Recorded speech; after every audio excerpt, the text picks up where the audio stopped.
Dyfrig, you're there. Okay. Well, might as well make a start then. So, noswaith dda I chi gyd. Good evening to you all, and thank you for joining us. Diolch I chi am ymuno gyda ni. Fe nhw yw Dyfrig Williams, a I fi'n un o swyddogion ag Project Stoc Plus, ac yn ymuno gyda fi heno mae Dyfrig Williams o Milfeddygon Wern o Gythyn. My name's Dyfrig Williams. I'm one of the officers on the Stoc Plus project, and joining me tonight is Dyfrig Williams from Wern Vet in Gythyn, and he'll be talking to us about preparing for calving. So there'll be a time at the end for you to ask questions, but during the presentation, if you've got anything, there's a Q&A box on the bottom, and you could pop your questions in there.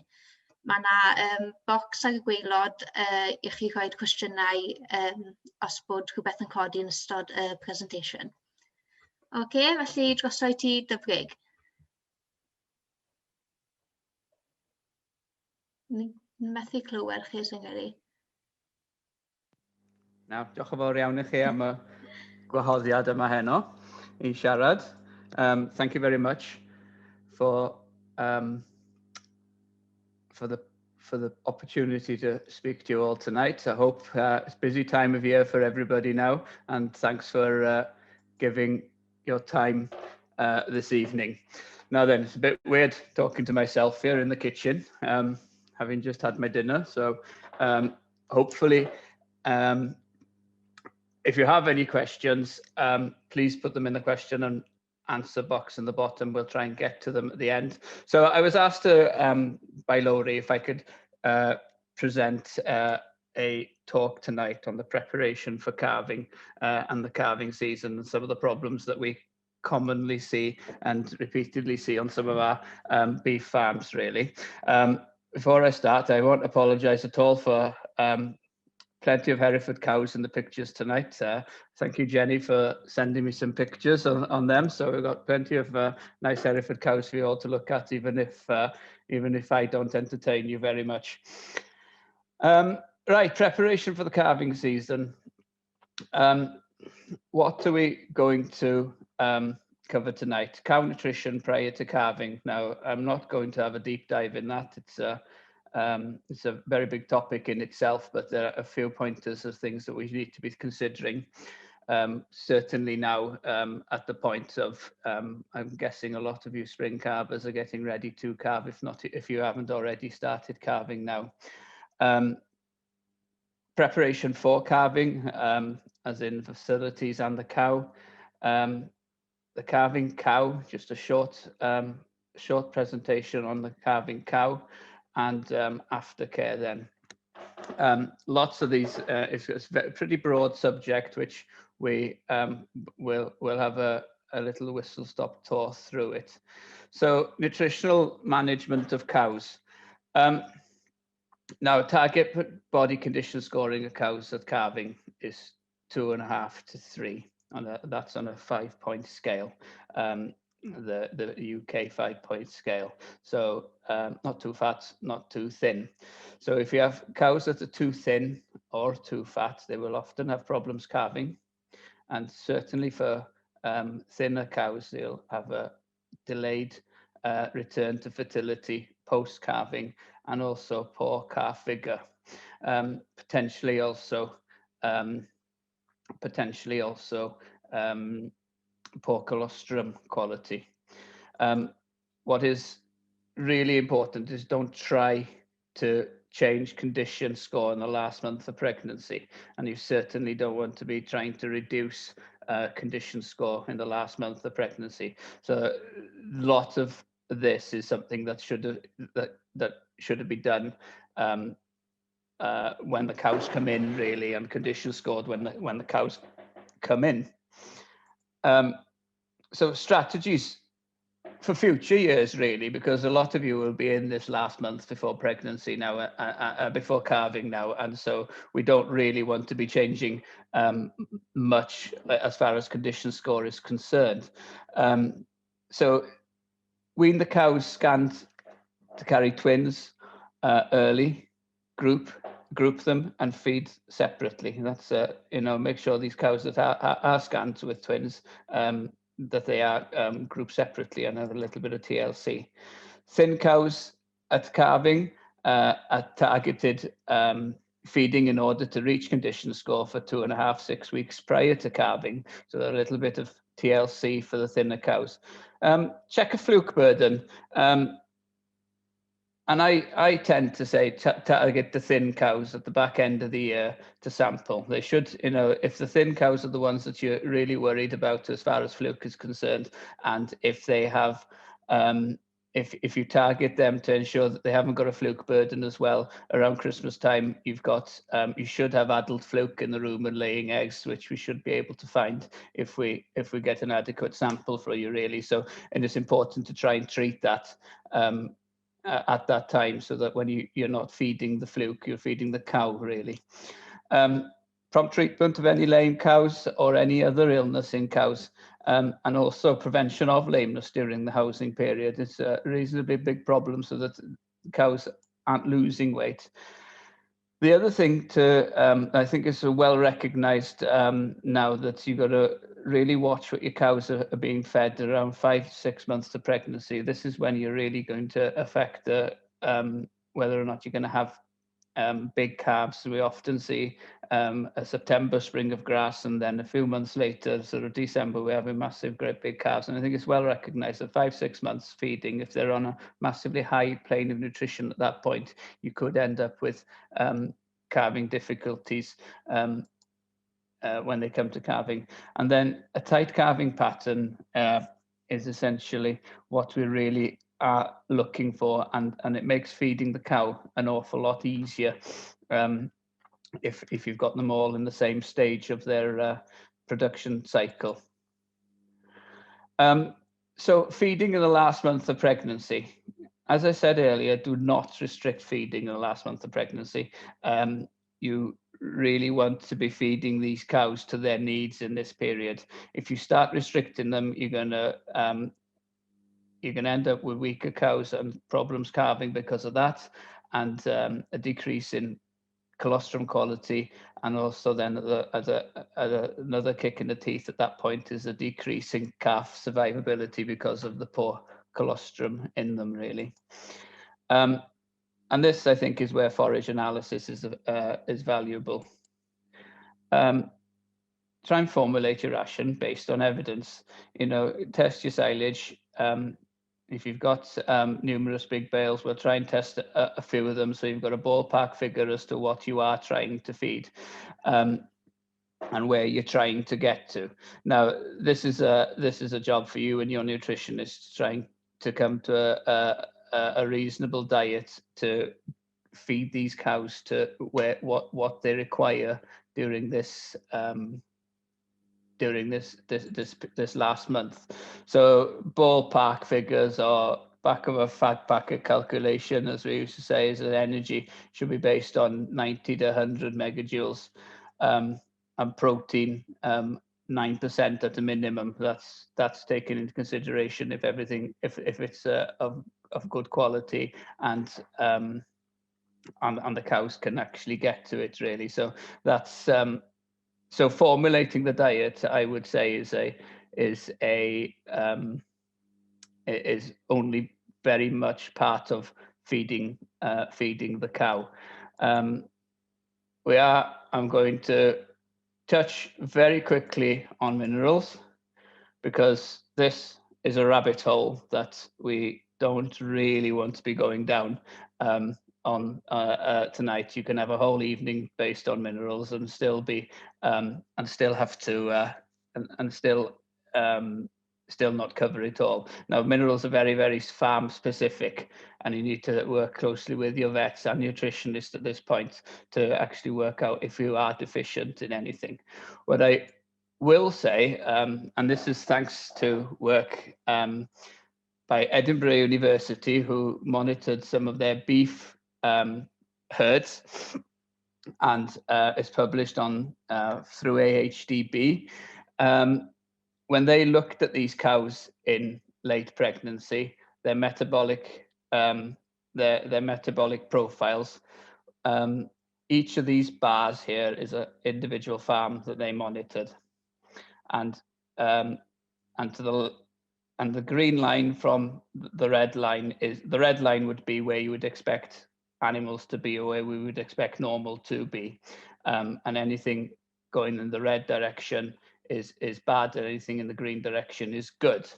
So what you find is that what they did find is that NEFAs, a lot of these farms, 35% of these farms had elevated NEFAs. Now, NEFAs are a good indication of energy balance in these cows and whether or not they are metabolizing fat.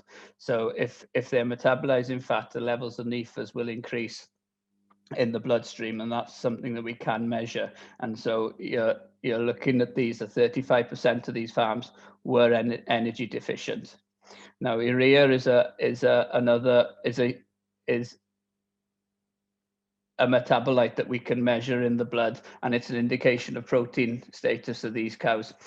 And that also would give you milk production, an indication of milk production going forward as well. And as you can see, 57% of these cows were deficient in urea, which to me strikes that actually the biggest part of your nutrition is actually getting your energy and protein levels correct in these cows initially before going forward. And the other one that they found was quite a big one, was that 30% of these cows were low in magnesium. Cows low in magnesium are going to be far more prone for milk fever, but also they would also prone to slow calving syndrome as well. So you have cows that just don't get on with calving. Maybe it's a hypomagnesemia, low blood magnesium problem that we may be dealing with, rather than anything else. So we often get called to look at trace elements, and if you look at the trace element levels in all these farms, yes, there were a few outliers, but not many. Iodine, a few outliers. GXPX is selenium, measure of selenium, and copper. There's a few farms that are low in copper as well. So this is something that you would that can be a problem on specific farms, but really try concentrating on your making sure that they're getting enough energy and protein and also magnesium in this dry period.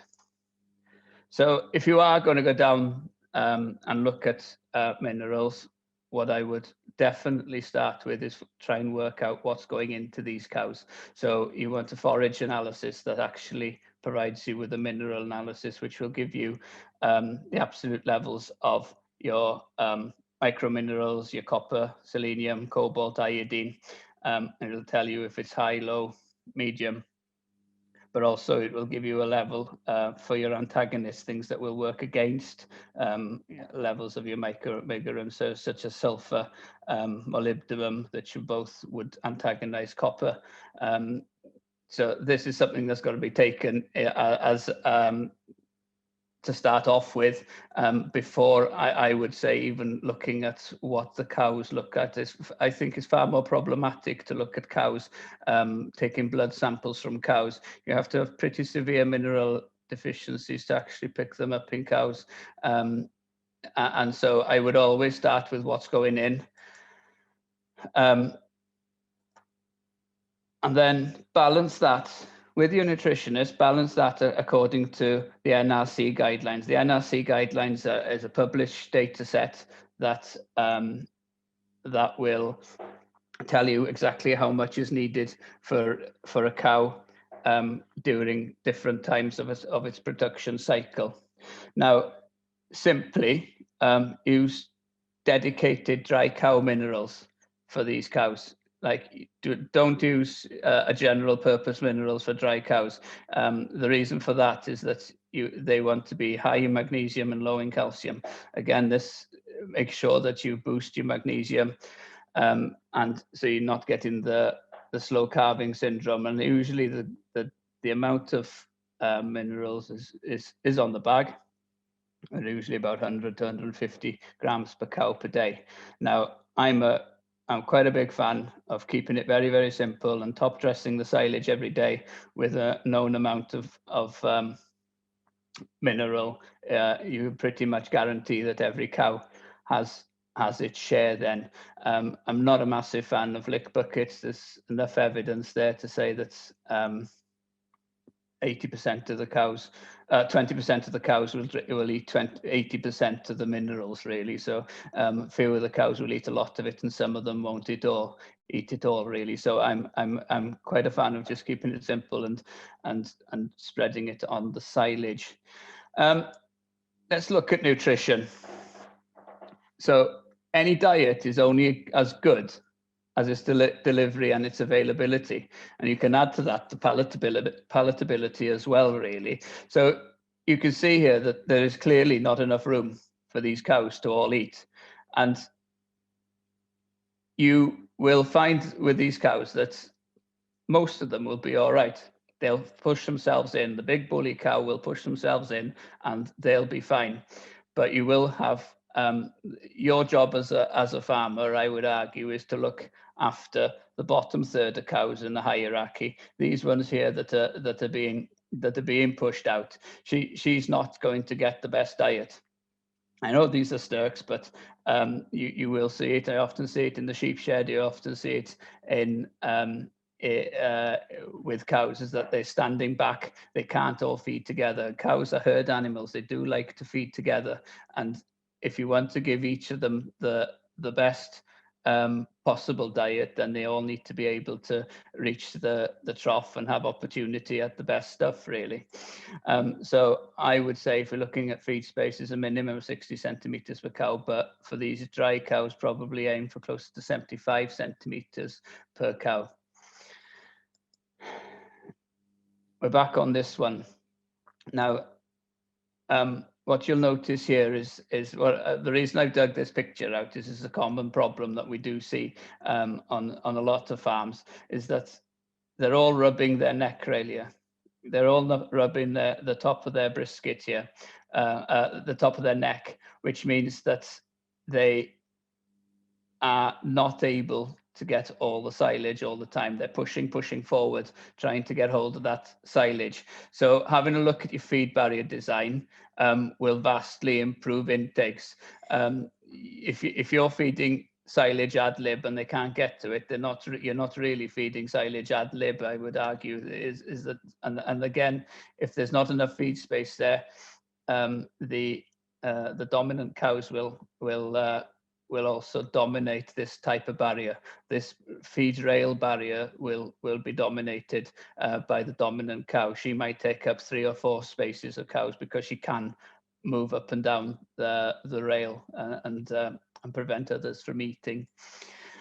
And I don't know what the idea here is. I just thought I'd put that in. I came across it as like it's almost preventing them to eat any. They look like they've got an amazing diet, but then they've decided to put this bar here to prevent them eating. So I just saw that and I thought, I'm sure nobody's got a barrier like that, but I do wonder what the point of that is. But I thought I'd put it in just so that because it amused me, really. And as I said, these sorts of barriers tend to give the less dominant cow a little bit of an advantage, because a dominant cow can't just swipe along this barrier. It will mean that these cows, the less dominant cows, will have room, will be able to have a bit of peace and quiet to eat. And as you notice, they're not rubbing their neck up against this top bar, preventing them reaching this food here. So, you know, a cow's got to reach probably around 90 centimeters. Beyond that, she can't really reach it. So feed barrier design is certainly something, and also feed barrier space is something that you really, it's a nice simple fix to making sure that the diet that you think you're giving your cows are the diet that they have the chance to at least eat anyway. So yeah, this is This is probably my preferred barrier for feeding them, really. So preparation of the cow before we calve. Get your vaccines in.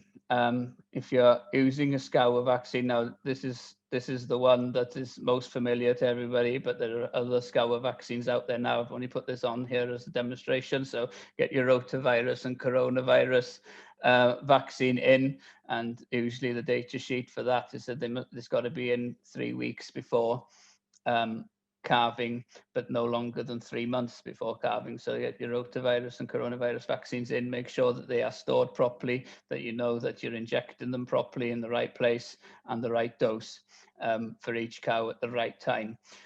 If you've had problems with salmonella, then salmonella vaccine, if they've not had a salmonella vaccine 8 months prior to calving, then they probably want to get your salmonella vaccine in as well. And whoopsie daisy. And also your clostridial vaccines. It's not a common one in cows, but it can be done to ensure that you can pass clostridial antibodies onto the calf as well if you've had problems in the past with young calves. Now then, quiz time. Now we're looking at preparation of the premises. Anybody know what one of these is?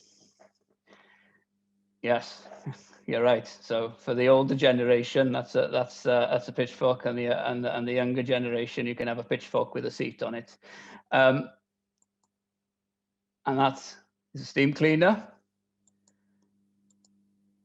and that's disinfectant. Now these are here. These came up in the right order. Mucking out is extremely important. You can't pressure wash you can't steam clean without mucking out properly. So mucking out properly, or preparation of your calving area is vital, I would say, and certainly where your calves are going to be, I would say, is essential. Steam cleaning them where previous calf crops have been, to prevent any transfer of disease between calf crops, I think is essential. And then disinfectant, I would definitely be looking at something that has a claim against cryptospirosis. Now, cryptospirosis, we have many of our farms that have scour problems, and then we find that they have rotavirus, coronavirus, or E. coli K99, and we'd recommend vaccinating the cows. Now, this works extremely well, but what we often find is after a few years that these that we have another scour outbreak then, and we have calves that go downhill very, very quickly, dehydrated, and sometimes dead before they even get a chance at them, severe diarrhea, and that is down to cryptospirosis. And this is why I think it's extremely important that you clean between your calf crops, that you are extremely clean in the environment, you're meticulous about how you have your foot baths going into the young calf pens, and that you're not carrying disease between calves, because if you get cryptospirosis into your herd or even at lambs, it totally annihilates these calves, and it will reduce. You'll have high mortality, and also quite poor. Some of these calves will never recover to a point where they'll be profitable for you. So although we vaccinate against rotavirus, there is absolutely no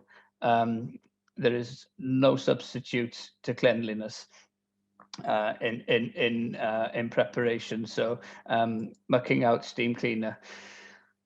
Straw yards, can be problematical, and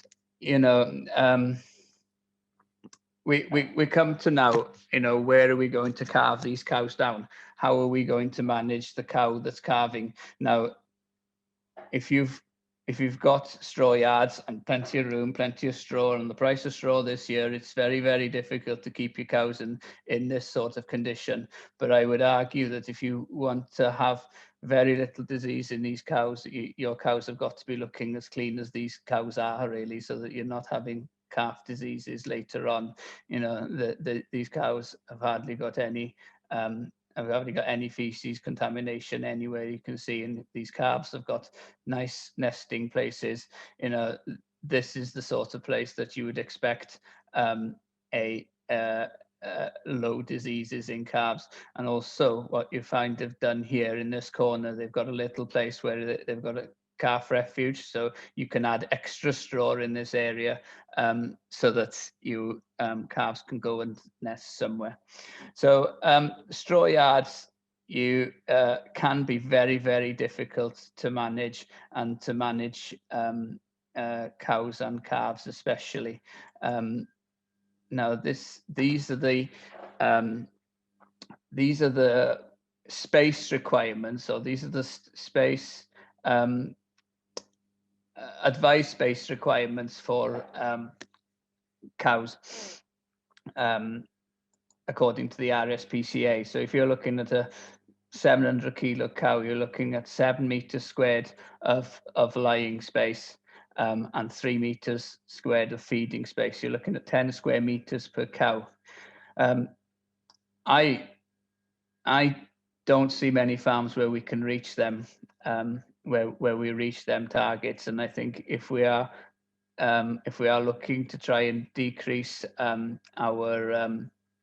our calf diseases, then trying to keep cows clean with plenty of room, we should be aiming for around the 10 square meters. And if we're looking at individual calving boxes, then probably closer to around 12 square meters. So these are the RSPCA standards. The red tractor standards, I think, are a little bit smaller, but I think we should probably be aiming for this, which is the British standard, really. And it does mean that you cows have got room to live. The other thing, now I know these are dairy cows, but I struggle to find decent pictures of beef cows in cubicles. Cubicle housing for beef cows, this is what you probably should be aiming for in beef cows, somewhere a space for each cow to lay down in, that space being comfortable so the cow can lay down. More importantly, I think I get asked an awful lot about cubicle sizes and cubicle dimensions for cows. What's really, really important is the bedding.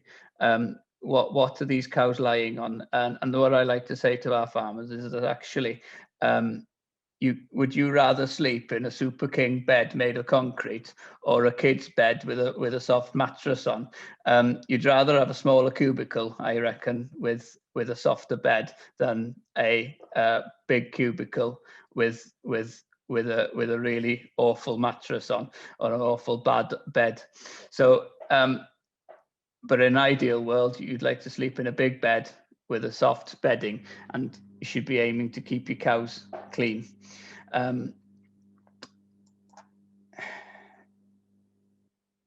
Now, if you have, going the wrong way, if you have your cows in cubicles prior to calving, now this takes an awful lot of management, because you've then got to move them. You don't want to be calving cows in cubicles. If you have a calf in the slurries channel in the morning, well, that's a total disaster, really, as far as everything is concerned. But so watching these cows calve is extremely important. Now you've got two options. If you move these cows, they don't really want to be in individual pens for too long. But at the same time, once you start seeing first stage labor, you don't want to be moving these cows until the feet and the nose are coming out. There's plenty of studies now, at least in dairy cows, that if you disturb cows during that first stage labour before the feet and the nose is out, you're going to get an increase in stillbirths in these cows. And I would imagine the same is very much the same for beef cows as well, really. So when you see a cow in first stage labour, she just needs peace and quiet. She doesn't want you messing about with her unless it's going on for an awful long time, really. So I would managing them in cubicles. It's far easier as far as, you know, you're going to get a lot more cows in per square metre. But then managing that calving cow means, yes, putting them into an individual pen before you see the first stages of labour is a good idea. So if you know the cow's going to calve, or you're expecting it to calve that night, then all well and good, put her in a straw bed. But if she started in first stage labour, it's almost better to let her get on with it until the feet and the legs are out, and the feet and the nose is out, and then move her into the calving pen so that she'll get on with it. When the feet and nose is in the pelvis, then it's pretty much reflex. Calving is a reflex at that point. It will carry on, but until then, a lot of it is behavioural, and you don't want to be disturbing it, and hormonal at that point as well. So you don't want to be disturbing it until you've actually got pressure in that pelvis. Now the calving pen. A calving gate is a very, very good idea. I put this one in not because the calving pen is nice and clean, but because I could see that the calving gate attaches to the wall at the back here. Now, we all know that the calving cow, or the cow that has calved, is probably one of the most fractious animals on the farm, one of the most dangerous animals on the farm. Personally, I'd rather get in a pen with a bull than I would a calving cow, or a cow that's just calved. And being able to keep a gate between you and the cow at all times is a really good idea, especially when you're working alone, which a lot of you will be at night. Is sort of the safety is, I can't emphasize enough how much how important it is to be safe, and setting up the facilities so that you can be as safe as you possibly can. And accidents are still going to happen, but you could a lot can be done to minimize them, and having a facility where you don't have to enter with a cow and calf without a gate between you probably is a good start to that. Now, important aspects of this calving gate is that you want the left-hand side of the cow, as you look from behind her, available on this side, because if it does become a cesarean, this is the side you want to be at. There's very little point having a calving gate and presenting your attending vet with the right-hand side of the cow, because it's been attached against the other wall. So this calving gate needs to be with the gate opening on the left-hand side of the cow. The other thing, I'm not sure that I would really calve a cow in these yokes. It doesn't really give them, if the cow does decide to go down, it doesn't really let them lie comfortably, and I think you've got a risk of choking in them, really. But it's certainly good to have a feel, have a feel, get the ropes on, see if you're going to pull it.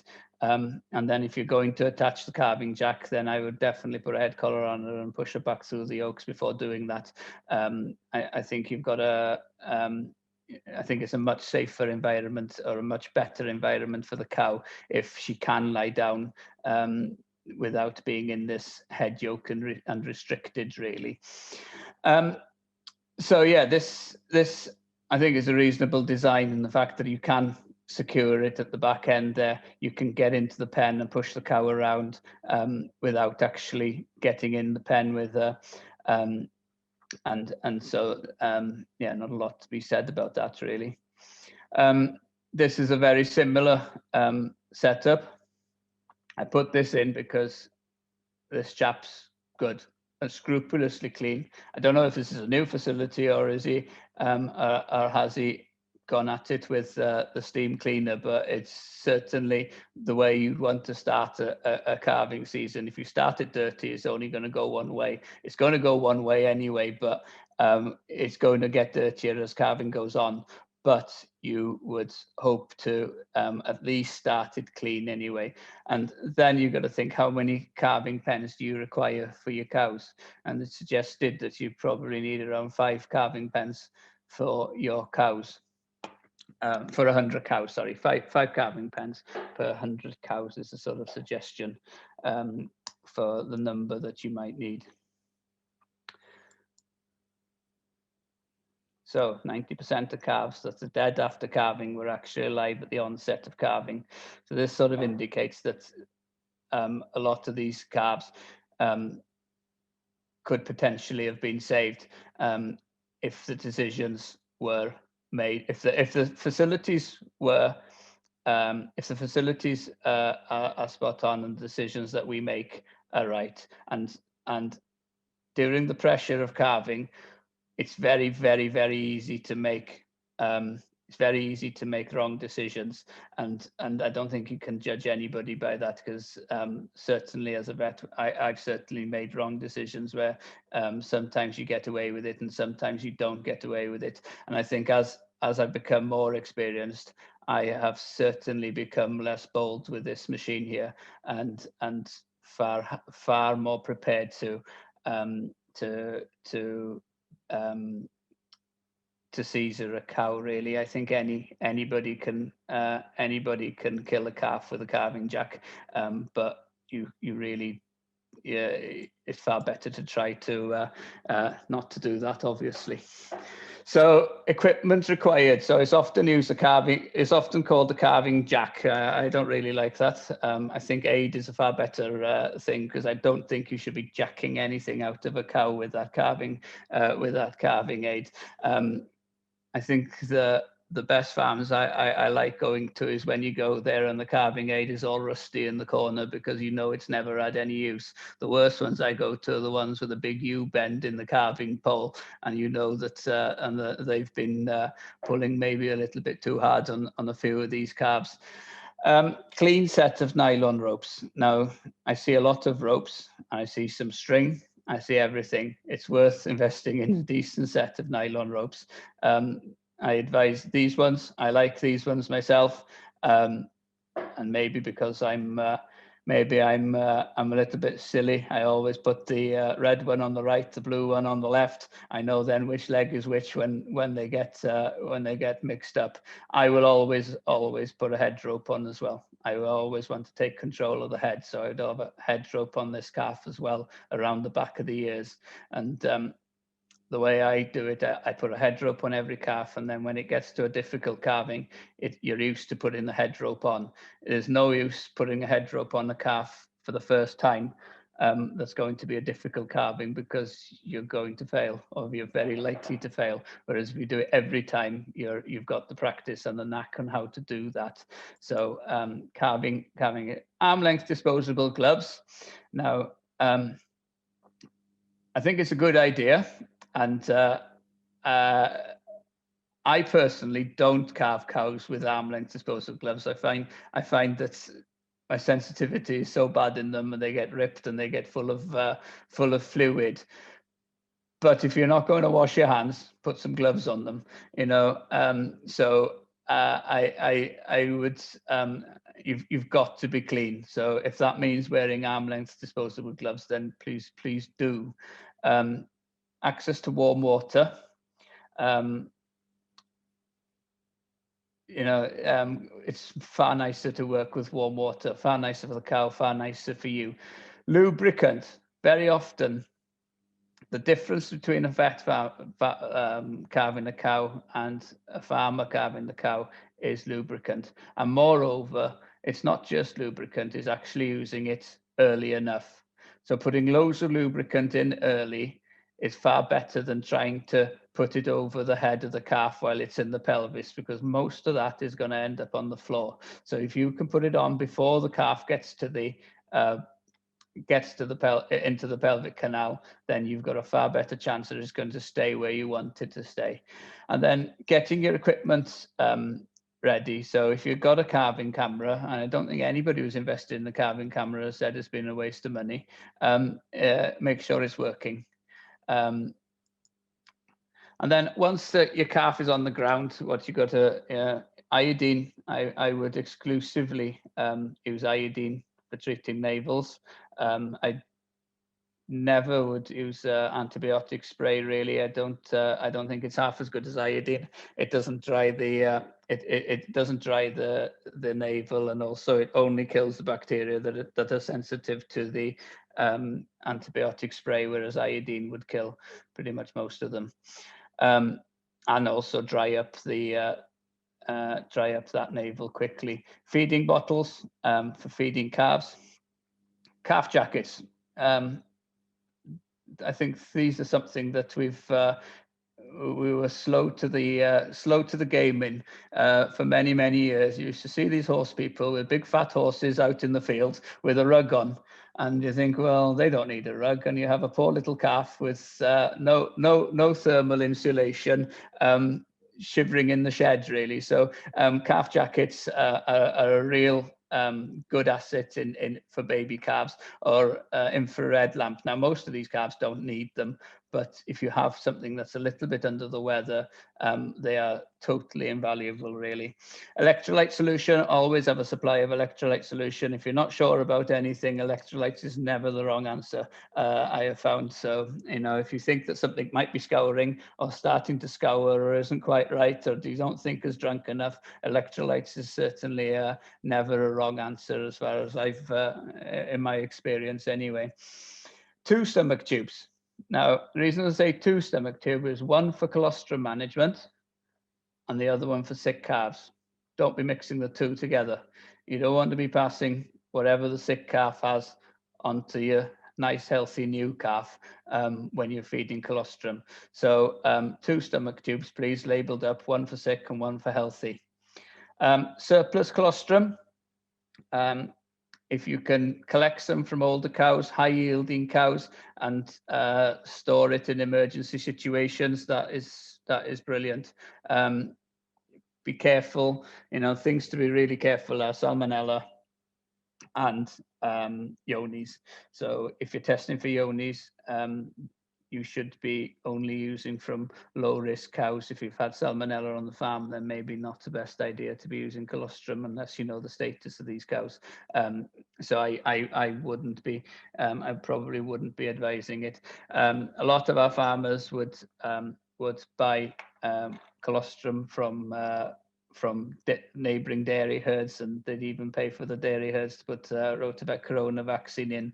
Now that's very good for the calves, but again, you want to be mindful of diseases that could be coming in that colostrum. Colostrum substitute, not a massive fan, to be honest with you, really not a massive fan.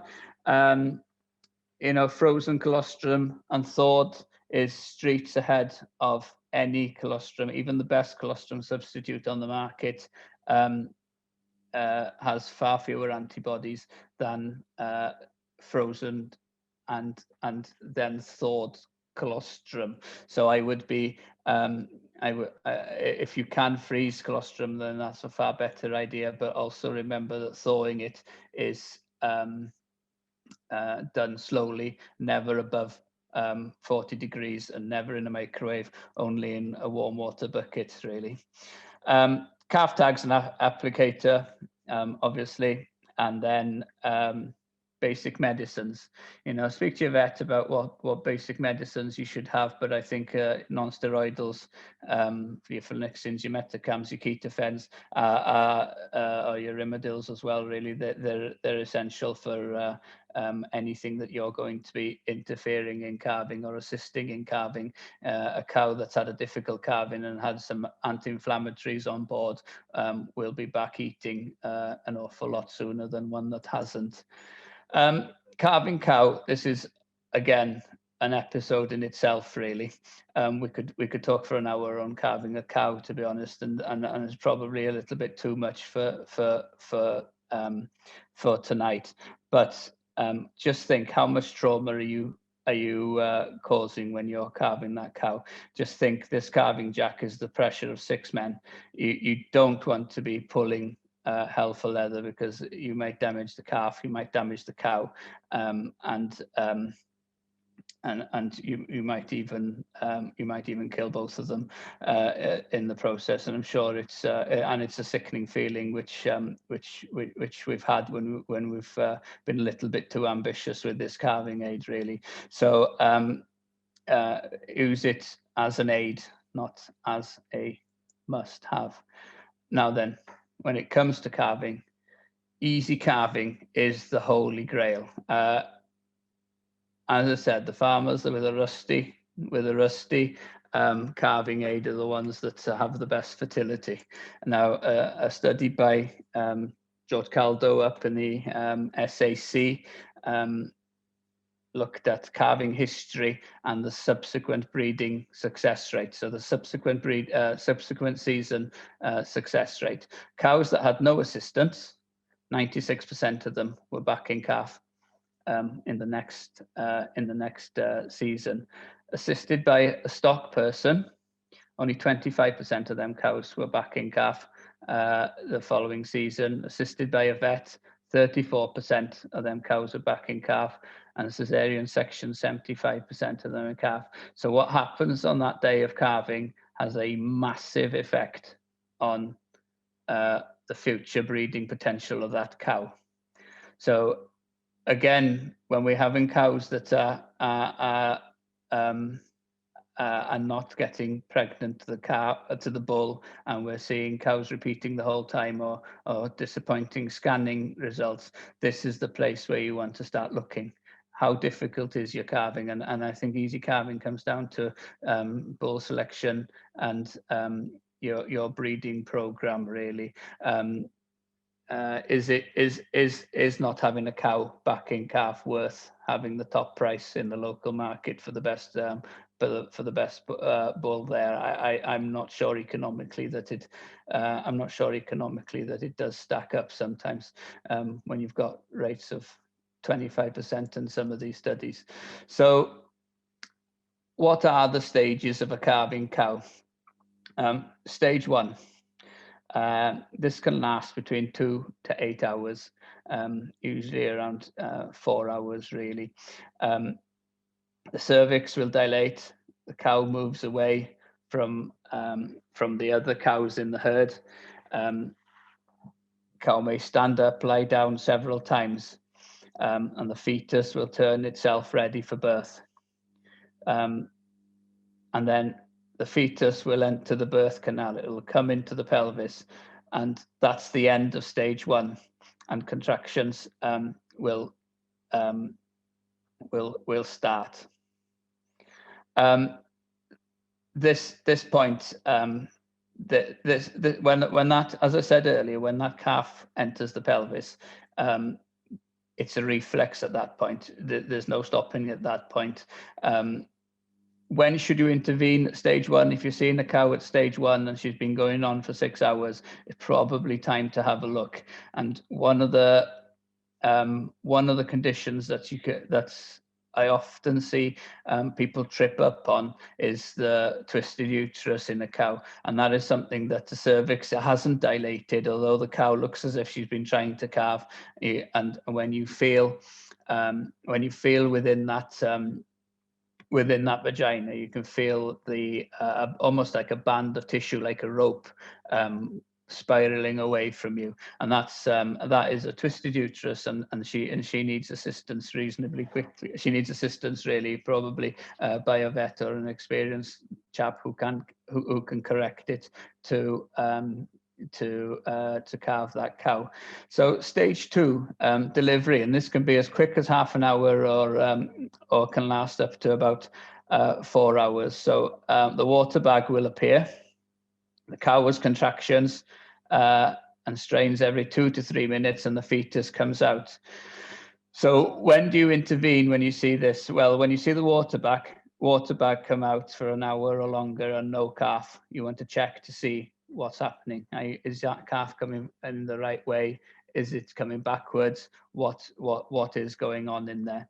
When it's been straining for 30 minutes or longer and no progress is being made, is this calf too big? If she's pushing and you can see the nose and the feet there, can you actually get the calf into that pelvis? Is she going to pass herself? And stopping to rest after an hour and no progress is made. This may be a case of slow calving syndrome, where she just hasn't the reserves to do it really. And then stage 3 is when the placenta comes out. Now that usually is within the 8 hours. When to intervene? Now this slide says that you intervene if its placenta has been retained for more than 24 hours. I would argue, as long as that cow is well and happy and eating, then you don't need to intervene. The placenta will usually come out itself. But if you have a retained placenta and the cow is not happy in itself, then she does need to be looked at, and intervention is definitely needed. So let's talk about colostrum, and this is a study at Edinburgh University. I can't have a talk on calving without talking colostrum. It's vitally important to the success of your breeding program, really. So Edinburgh University, and this was presented again by AHDB. It was very good that one in 7 suckler calves had complete failure of passive transfer. So these calves are born with no immunity. Their immunity comes from antibodies within the colostrum, and so 1 in 7 of these calves had not had enough colostrum to give them any immunity whatsoever, or any viable immunity, and 1 in 3 suckler calves had not received enough. So they'd had some but not enough. So this shows that 1 in 5 suckler calves did not receive enough antibodies from colostrum to ensure that they thrive. So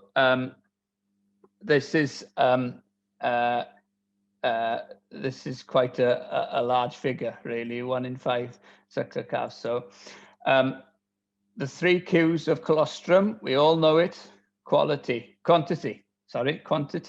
3 litres. You need to be given 3 litres of colostrum, or that calf needs to suck 3 litres of colostrum. That's 20 minutes sucking on the teat. If you want to know how much that is in the cow, when he's sucking the cow, is 20 minutes continuous sucking. Quality.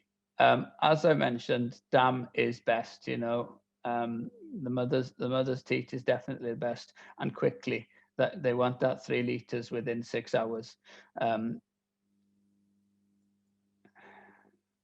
So practical advice, and this is a study back in 2017, and again presented by HDB by Alexander Corbishley, a vet from Edinburgh. It was very, very good talk on it, and he found that failure of passive immunity, or or partial failure of passive immunity, so they're not getting enough colostrum or no colostrum.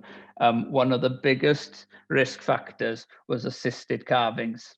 So there were other risk factors. One of them being assisted with colostrum feeding. So these calves, some of them had been spotted as not feeding enough, but they hadn't been given enough colostrum, or they'd been given powdered colostrum. So some farmers that had assisted with colostrum feeding still ended up with calves that had not enough antibody in their blood. Bull calves are a particular problem. Born to a heifer, heifer don't have the mothering abilities maybe, but also the quality of the colostrum can be worse in heifers as well. And obviously born a twin is another one. But I'm going to really concentrate on calving a cow, because if you've calved a cow, you're there, you're ready to go as it is.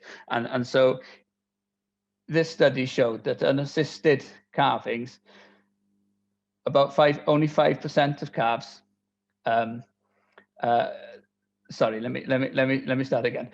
Calves that were unassisted and had a strong suck reflex after 10 minutes, only 5% of them had failure of passive immunity.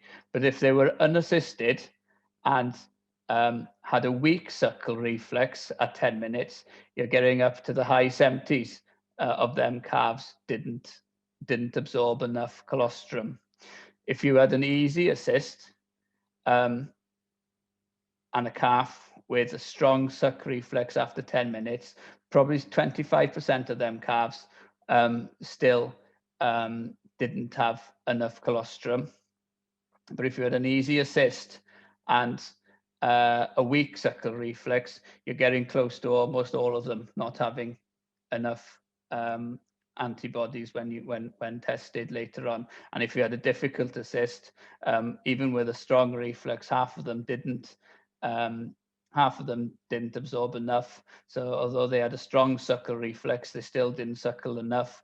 And if they had a weak suckle reflex at 10 minutes of age, almost all of them didn't have enough absorption of colostrum. So practically, a calf is born.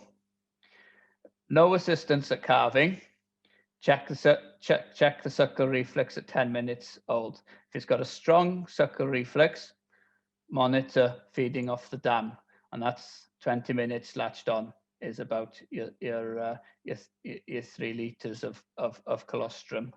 But after 10 minutes, if it's got a weak suckle reflex, you need to intervene. An intervention, and as I said, lots of farmers are intervening, but they're not doing enough. So if you're going to spend the time intervening, let's do it properly, guys, and feed 3 litres of good quality colostrum, preferably the dam zone within 2 hours. They did suggest bottle feed when possible. Personally,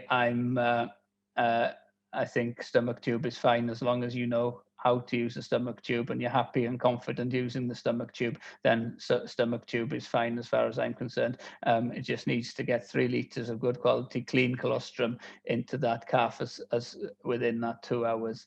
So, but if you've had any sort of assisting, if you've assisted that calf at all, you need to feed it. And I'm as guilty as the next person, as when I go and calve a cow, as soon as that calf lands on the floor, I think my job is done, and I'm washing up and going. But really, we should be spending that time. If we've spent the effort to actually calve that cow, we probably should spend that extra few minutes milking that cow out and then feeding the calf, because that is going to have a massive effect on that calf's future development. What do we do with these calves? This is the best place for calves, in my opinion anyway, is out at grass. If you can calve them and turn them out, then that's a wonderful scenario, but we know that that's not always possible. But it's something that, really we should aim to do, really, if we can. If we've got a scenario where you are keeping calves inside, then your cleanliness needs to be scrupulous, really. You need to have plenty of straw. You need to have a place where these calves, you can't see their feet in the straw. They can make a nest. You can keep them clean. Now, you can argue that this cow isn't clean enough because that teat is going to be covered in poo, which is going to be in that calf's mouth. But I would be pretty happy if I walked into a pen and saw cows and calves kept in this sort of condition. The cows are nice and dry. They've got nesting behavior, and they're going to be keeping warm. And as I said previously, we often don't work in ideal scenarios. Even if we can make an area in the shed, even with an electric fence about 1 meter off the surface of the bedding, put lots of straw, concentrate on putting lots of straw in that area where the calves will, the calves will then use that area as a refuge. Make it desirable, make it nice and warm, somewhere where the calves will go and nest and lie down. Then you've got, you might save yourself a lot of problems, really. So, and it's nice and cheap if you just put an electric fence along that wall, stop the cows going in, but allowing access for the calves, then that's something that everybody can do in order to try and give these cows and calves somewhere to stay. And that's my whistle-stop tour of calving preparation. So I'm open for questions. So that's a nice place to be a cow.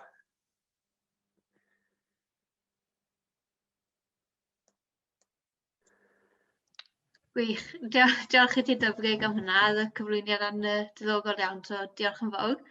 Cyn i ni symud ymlaen at y cwestiynau, mae yna ffurflen adborth i gael, bydd hwnna'n ymddangos ar diwedd y webinar, ac eto fory mewn e-bost, so byddwn ni'n gwerthfawrogi sych chi'n cymryd yr amser i cwblhau hwnna, please. There will be a feedback form appearing at the end of the webinar and in your emails tomorrow. We'd really appreciate it if you completed that, please. So a couple of questions have come through for you, Dyfrig. Let's see. So we'll start with the silage analysis in the example you gave was good quality. How would you manage feeding it to suckler cows, or would you feed it to other stock? Do you know what? I didn't really look at it. I picked it off the internet as an example of silage analysis picture. As I would be looking to balance that silage. Good quality forage. You can't substitute for good quality forage, whatever class of stock. And I think your pregnant cow and your close to cow has to have preferential treatment over anything else on the farm, really. But having said that, if that is too good a quality, then it may need to be diluted down for that cow in some way. I would be working, I guess my point was with that slide is to actually have your silage analysed and then balanced to the cow's needs in this time. You know, that cow needs to be fed for her needs rather than trying to lose weight or anything like that. It was the point of that slide, rather than actually. I honestly didn't look at the silage itself. Brilliant. And then the other one is, can we have metabolic status of cows analysed as part of Stoc Plus? The answer to that is yes. If you contact your Stoc Plus officer or your vet to get it arranged then. Okay. And then we'll go to, you mentioned body condition scoring around calving should be 2.5 to 3.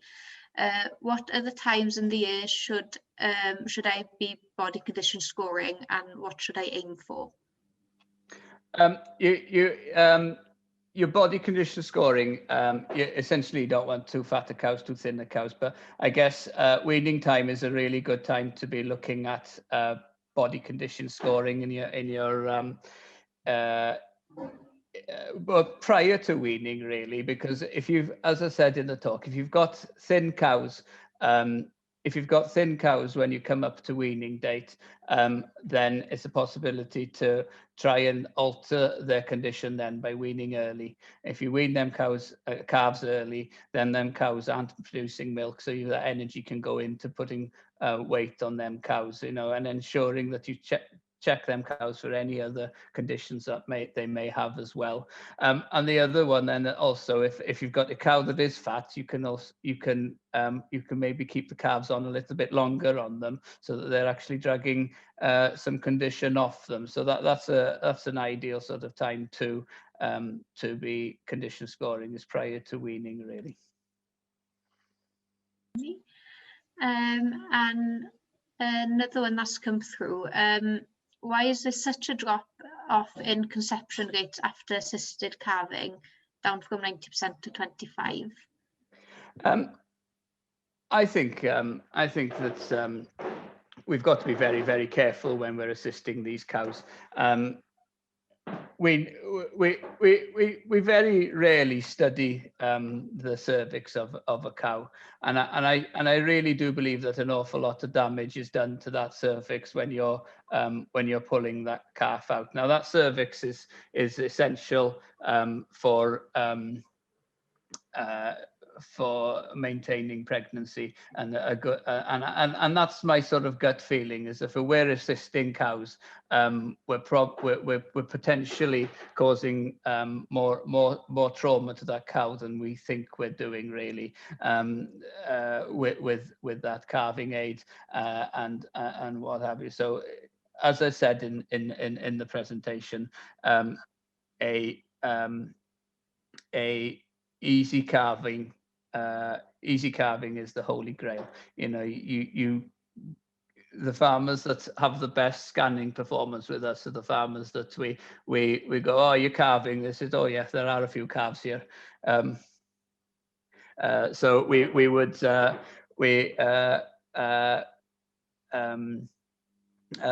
there are a few calves kicking about here. They're the ones that don't pull calves, really. They're just left to get on with it, really. Okay. And another one's just come through now. Would a colostrum refractometer be any good in checking colostrum quality?